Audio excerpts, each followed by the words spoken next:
Hello friends and welcome to study competitive YouTube channel. और आज हम डिस्कस करेंगे 18 जून 2020 के इंपॉर्टेंट करंट अफेयर्स। साथ ही में आपको कई इंपॉर्टेंट पॉइंट्स भी बताएंगे जो कि इनसे रिलेटेड हैं। पूरी वीडियो का PDF file already description box में अवेलेबल है।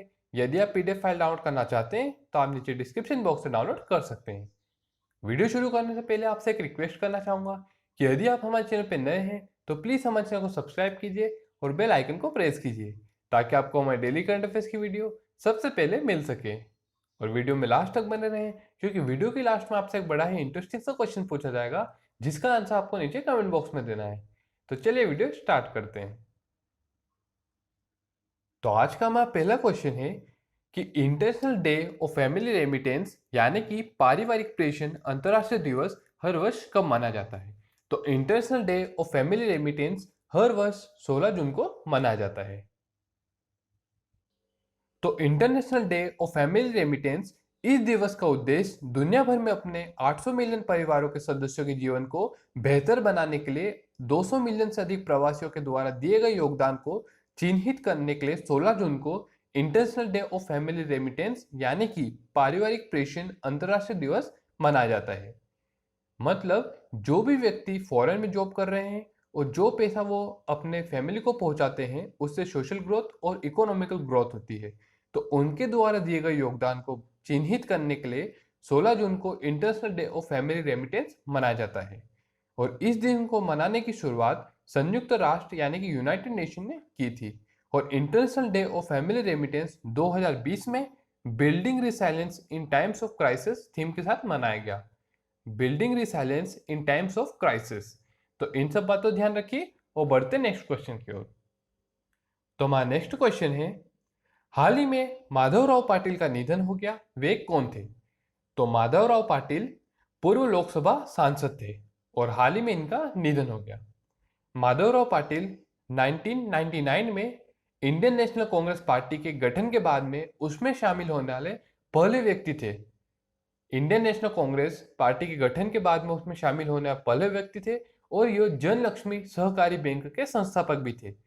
तो इन सब बातों ध्यान रखिए कि माधवराव पाटिल एक पूर्व लोकसभा सांसद थे और इंडियन नेशनल कांग्रेस पार्टी के गठन के बाद में उसमें शामिल होने वाले यह पहले व्यक्ति भी थे और यह जन लक्ष्मी सहकारी बैंक के संस्थापक भी थे। तो बढ़ते नेक्स्ट क्वेश्चन की ओर। तो हमारा नेक्स्ट क्वेश्चन है, हाल ही में कौन सा देश global partnership on artificial intelligence यानी कि जीपीएआई में शामिल हुआ है। तो हाल ही में Bharat global partnership on artificial intelligence यानी कि जीपीएआई में शामिल हुआ है। अब बात करते हैं जीपीएआई के बारे में। तो जीपीएआई यानी कि global partnership on artificial intelligence एक अंतर्राष्ट्रीय और बहुहितधारक पहल है जो प्रतिभागी देशों के अनुभवों का उपयोग करके आर्टिफिशियल इंटेलिजेंस से जुड़ी चुनौतियों के लिए बेहतर समझ विकसित करेगा। जीपीआई एक अंतर्राष्ट्रीय और बहुहितधारक पहल है जो प्रतिभागी देशों के अनुभवों का उपयोग करके आर्टिफिशियल इंटेलिजेंस से जुड़ी चुनौतियों के लिए बेहतर समझ विकसित करेगा। तो इन सब बातों ध्यान रखिए और बढ़ते नेक्स्ट क्वेश्चन की ओर।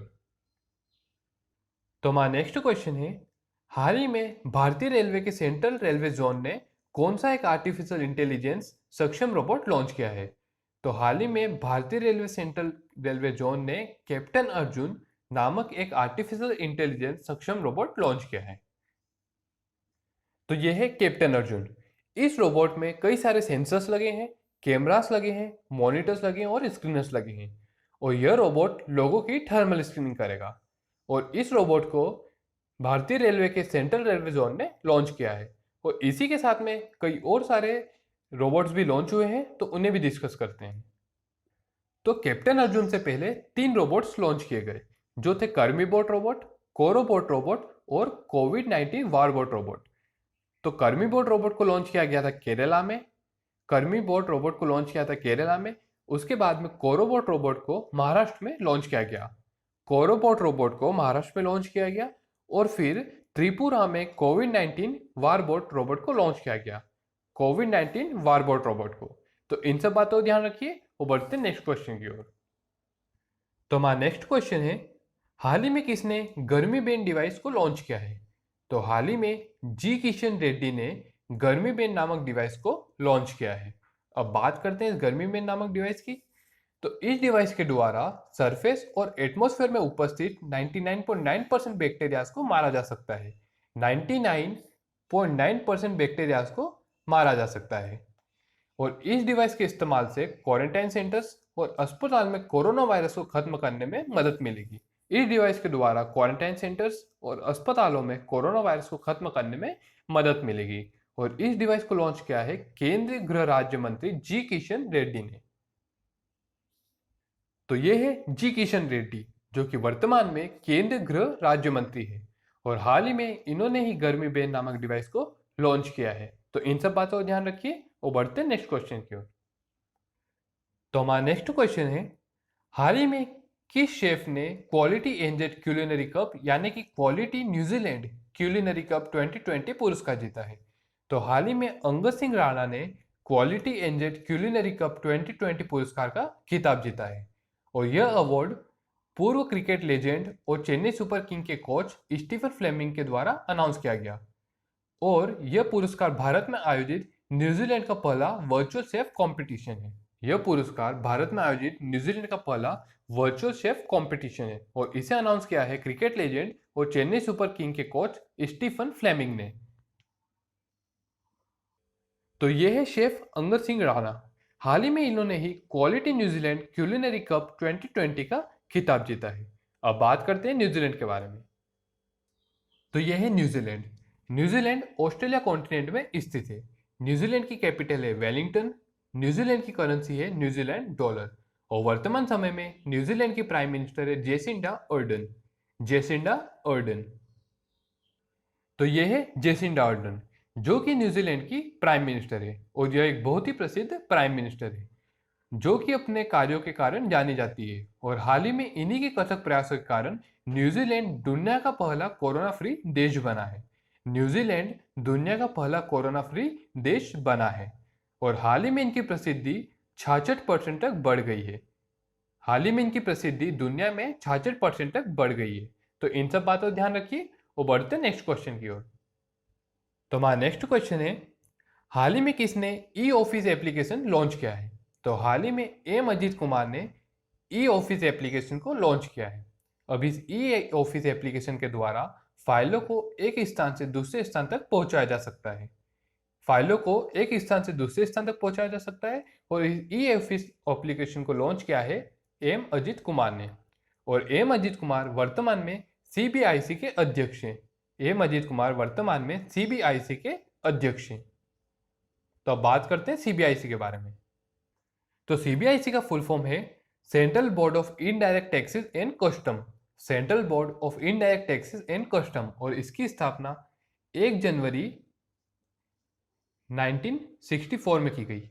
1 जनवरी 1964 में की गई।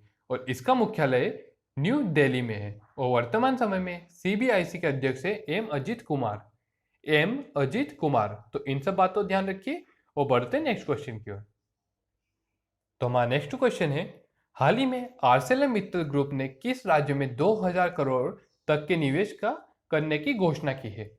तो आर्सेलर मित्तल ग्रुप ने ओडिशा में 2000 करोड़ रुपए तक के निवेश करने की घोषणा की है।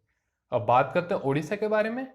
तो हाल ही में ओडिशा में वंदे उत्कल जननी को राष्ट्रगान का दर्जा दिया है। हाल ही में ओडिशा ने वंदे उत्कल जननी को अपने राष्ट्रगान का दर्जा दिया है। और हाल ही में ओडिशा हाईकोर्ट की नई चीफ जस्टिस बनी है सावित्री राठौर। ओडिशा हाईकोर्ट की नई चीफ जस्टिस बनी है सावित्री राठौर। और ओडिशा में मो जीवन पहल और मो प्रतिभा पहल की भी शुरुआत की गई। मो जीवन पहल और मो प्रतिभा पहल की शुरुआत भी की गई। और साथ ही में ओडिशा शराब पर एडिशनल कोविड-19 फीस लगाने वाला पहला राज्य बना। ओडिशा शराब पर एडिशनल कोविड-19 फीस लगाने वाला पहला राज्य बना। और ओडिशा के चीफ मिनिस्टर नवीन पटनायक को पेटा के द्वारा हीरो टू एनिमल अवार्ड से सम्मानित किया गया, क्योंकि इन्होंने लॉकडाउन के चलते पशुओं के लिए एक स्पेशल फंड जारी किया और इसी के लिए इन्हें पेटा के द्वारा हीरो टू एनिमल अवार्ड से सम्मानित भी किया गया। तो इन सब बातों का ध्यान रखिए और बढ़ते नेक्स्ट क्वेश्चन की ओर। तो हमारा नेक्स्ट क्वेश्चन है, हाल ही में किसने Indian gas exchange IGX platform launch किया है? तो हाल ही में केंद्रीय मंत्री धर्मेंद्र प्रधान ने IGX Indian gas exchange platform launch किया है। यह देश का पहला ऑनलाइन डिलीवरी आधारित गैस ट्रेडिंग प्लेटफॉर्म है और इससे देश को मुक्त बाजार मूल्य निर्धारित करने में मदद मिलेगी। और इस IGX प्लेटफॉर्म को लॉन्च किया है धर्मेंद्र प्रधान ने, जो कि वर्तमान समय में केंद्रीय पेट्रोलियम और प्राकृतिक गैस तथा इस्पात मंत्री हैं। तो यह है धर्मेंद्र प्रधान, जो कि वर्तमान में केंद्रीय पेट्रोलियम और प्राकृतिक गैस तथा इस्पात मंत्री हैं, और हाल ही में इन्होंने ही IGX नामक प्लेटफॉर्म को लॉन्च किया है। तो इन सब बातों का ध्यान रखिए। वो बढ़ते हैं नेक्स्ट क्वेश्चन की ओर। तो हमारा नेक्स्ट क्वेश्चन है, हाल ही में भारत का विदेशी मुद्रा भंडार पहली बार कहां तक पहुंच गया है? तो हाल ही में भारत का विदेशी मुद्रा भंडार $500 बिलियन तक पहुंच गया। $500 बिलियन तक पहुंच गया। अब विदेशी मुद्रा भंडार डिपेंड करता है FDI पे। तो बात करते हैं FDI के बारे में। तो FDI का फुल फॉर्म होता है फॉरेन डायरेक्ट इन्वेस्टमेंट। जब कोई विदेशी कंपनी भारत में आती है और वो भारत में ही अपने प्रोडक्ट्स बनाती है और यहीं पर सेल करती है, और जो भी मुनाफा होता है वो कमा करके अपने देश ले जाती है। तो जो भी अमाउंट ये विदेशी कंपनियां इन्वेस्ट करती है उसे FDI कहते हैं। जो भी अमाउंट ये विदेशी कंपनियां भारत में आने के लिए इन्वेस्ट करती है उसे कहते हैं FDI। और इस FDI पर ही डिपेंड करता है विदेशी मुद्रा भंडार। तो हाल ही में भारत का विदेशी मुद्रा भंडार $500 बिलियन तक पहुंच गया। तो इन सब बातों को ध्यान रखिए। वो बढ़ते नेक्स्ट क्वेश्चन की ओर। तो हमारा नेक्स्ट क्वेश्चन है, हाल ही में किस देश के पूर्व स्वास्थ्य मंत्री मोहम्मद नसीम का निधन हो गया? तो हाल ही में बांग्लादेश के पूर्व स्वास्थ्य मंत्री मोहम्मद नसीम का निधन हो गया है। तो अब बात करते हैं बांग्लादेश के बारे में। तो यह है बांग्लादेश। बांग्लादेश की कैपिटल ढाका, बांग्लादेश की करेंसी है टका, और वर्तमान समय में बांग्लादेश के प्राइम मिनिस्टर शेख हसीना। वर्तमान समय में बांग्लादेश के राष्ट्रपति है अब्दुल हामिद। अब्दुल हामिद। और गंगा नदी को बांग्लादेश में पद्मा नाम से जाना जाता है। गंगा नदी को बांग्लादेश में पद्मा नाम से जाना जाता है। और बांग्लादेश भारत के साथ सबसे लंबी सीमा बनाता है। बांग्लादेश भारत के साथ में सबसे लंबी सीमा बनाता है, जिसकी लंबाई 4096 किलोमीटर है। 4096 किलोमीटर है। तो इन सब बातों को ध्यान रखिए। वो बढ़ते नेक्स्ट क्वेश्चन की ओर। तो हमारा नेक्स्ट क्वेश्चन है, हाल ही में किस बैंक ने सैलरी खाता ग्राहकों के लिए ऑनलाइन ओवरड्राफ्ट इंस्टाफ्लेक्सी सुविधा शुरू की है? तो हाल ही में ICICI बैंक ने सैलरी खाता ग्राहकों के लिए ऑनलाइन ओवरड्राफ्ट इंस्टाफ्लेक्सी सुविधा शुरू की है। अब इस सुविधा का लाभ सिर्फ सैलरी अकाउंट ग्राहकों के लिए है। यदि किसी का सैलरी अकाउंट ICICI बैंक में है तो उसे ही इस सुविधा का लाभ मिलेगा। और इस सुविधा की सबसे महत्वपूर्ण बात यह है कि इंस्टाफ्लेक्सी केस के माध्यम से बैंक ग्राहकों को उनकी नेट सैलरी से 3 गुना अधिक तक का क्रेडिट सीमा प्रदान की जाएगी। उनकी 3 गुना नेट सैलरी से 3 गुना अधिक तक की क्रेडिट सीमा प्रदान की जाएगी। और इसे लॉन्च किया है ICICI बैंक ने। तो अब बात करते हैं ICICI बैंक के बारे में। तो ICICI बैंक का फुल फॉर्म है industrial credit and investment corporation of India. Industrial credit and investment corporation of India, और इसकी स्थापना 1994 में की गई। और ICICI बैंक का मुख्यालय है मुंबई में। वर्तमान समय में ICICI बैंक के MD एंड CEO है संदीप बख्शी। और ICICI बैंक ने ही व्हाट्सएप बैंकिंग सर्विस को भी शुरू किया था। व्हाट्सएप बैंकिंग सर्विस और वॉइस बैंकिंग सर्विस को शुरू किया था। तो इन सब बातों को ध्यान रखिए। और बढ़ते हैं नेक्स्ट क्वेश्चन की ओर। तो हमारा नेक्स्ट क्वेश्चन है, हाल ही में SIDBI के नए निदेशक कौन बने हैं? तो हाल ही में देवेंद्र कुमार सिंह SIDBI के नए निदेशक बने हैं। अब बात करते हैं SIDBI के बारे में। तो SIDBI का फुल फॉर्म होता है small industries development bank of India. Small industries development bank of India, जिसे भारतीय लघु उद्योग विकास बैंक भी कहा जाता है। और इसकी स्थापना 1990 में की गई। और इसका मुख्यालय लखनऊ में है। और वर्तमान समय में SIDBI के चेयरमैन है मोहम्मद मुस्तफ़ा। और SIDBI के हाल ही में निर्देशक बने हैं देवेंद्र कुमार सिंह। तो ये है देवेंद्र कुमार सिंह। हाल ही में इन्हें ही SIDBI के नए निर्देशक के रूप में नियुक्त किया गया है।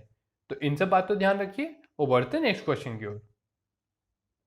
तो हमारा नेक्स्ट क्वेश्चन है, हाल ही में कोविड-19 लोक शिकायतों पर फीडबैक कॉल सेंटर का उद्घाटन किसने किया है? तो हाल ही में कोविड-19 लोक शिकायतों पर फीडबैक कॉल सेंटर का उद्घाटन केंद्रीय मंत्री डॉक्टर जितेंद्र सिंह ने किया है। तो ये है डॉक्टर जितेंद्र सिंह।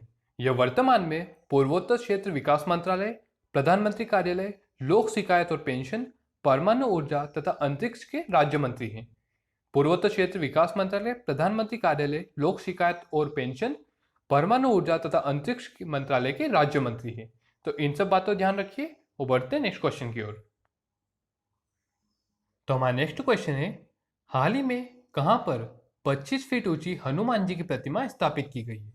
तो हाल ही में अमेरिका के होकेनसिन में 25 फीट ऊंची हनुमान जी की प्रतिमा स्थापित की गई है।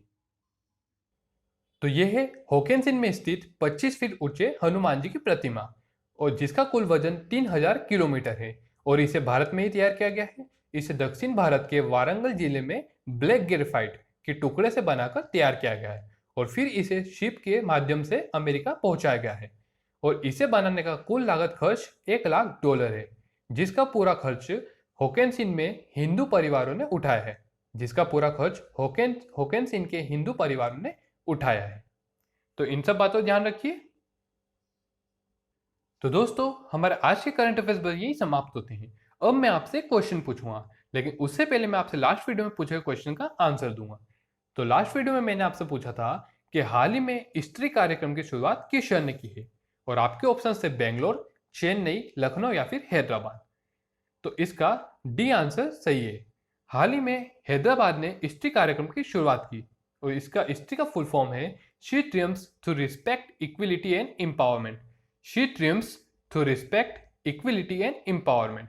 तो इसका डी आंसर सही है। तो आपका आज का क्वेश्चन है, हाल ही में किस देश में एक सड़क का नाम गुरु नानक देव जी के नाम पर रखा गया? हाल ही में किस देश में एक सड़क का नाम गुरु नानक देव जी के नाम पर रखा गया? और आपके ऑप्शन है कनाडा, ब्रिटेन, अमेरिका या फिर स्पेन।